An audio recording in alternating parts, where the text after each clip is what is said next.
Village food with Rupsana. আমি সেই রূপসানা আবারও হাজির হলাম প্রত্যেক দিনের মতন দারুণ স্বাদের কাঁচা আমের চাটনি রেসিপি নিয়ে।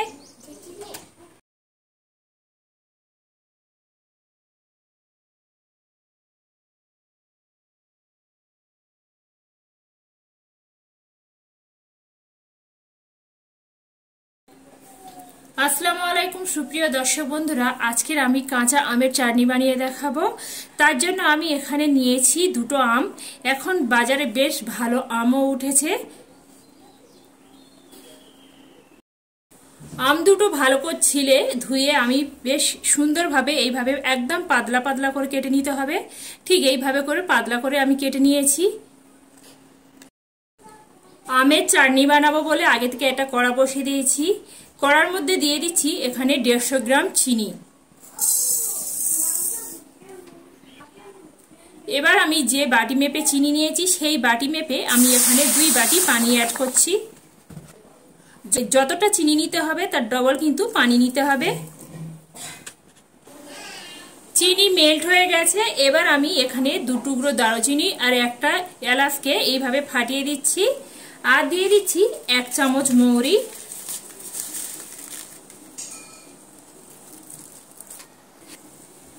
এখানে আমি মৌরি, এলাচ আর দারুচিনিকে সুন্দরভাবে 5 মিনিট ধরে ফুটিয়ে নিয়েছি আর সুন্দরভাবে একটা ফ্লেভার বের হয়েছে।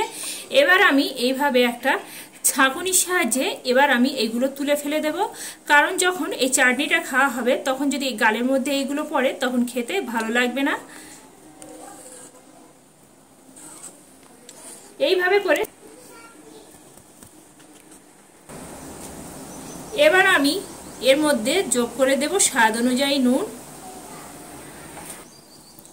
এবার দিয়ে দেব কিছু কাজু আর কিশমিশ, আগে থেকে ভালো করে ধুয়ে পরিষ্কার করে নিয়েছি। সে কাজু আর কিশমিশটা এর মধ্যে দিয়ে দিচ্ছি। কাজু আর কিশমিশটা দিয়ে আরো 5 মিনিট আমি এখানে ফুটিয়ে নিচ্ছি। 5 মিনিট ফোটানোর পরে আগে থেকে যে আমগুলো ভালো করে ধুয়ে কেটে পরিষ্কার করে রেখেছি, এবার আমি এই চিনি শিরার মধ্যে এবার আমি আমগুলো দিয়ে দিচ্ছি। এবার আমি এর সঙ্গে দিয়ে দিচ্ছি 1 চুটকি হলুদের গুঁড়ো,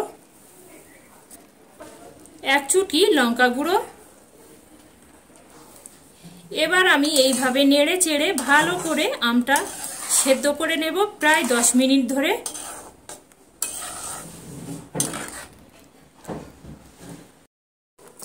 দেখতে পাচ্ছেন বন্ধুরা, এখানে আমি 10 মিনিট ধরে ভালোভাবে এইভাবে ফুটিয়ে নিয়েছি আর আমগুলো আমার এখানে ভালোভাবে সেদ্ধ হয়ে এসেছে।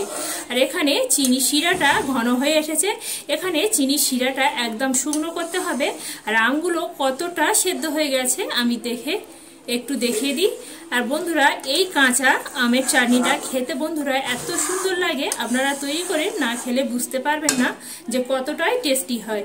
এইভাবে হলেও আমার মতন করে একবার বানিয়ে দেখতে পারেন, খেতে বন্ধুরা একদম অসাধারণ হয়। আরও আমি সময় নিয়ে আরও 5 মিনিট ভালো করে সুন্দর করে জাল করে নেব। এতে করে পানিটা একদম শুকিয়ে যাবে।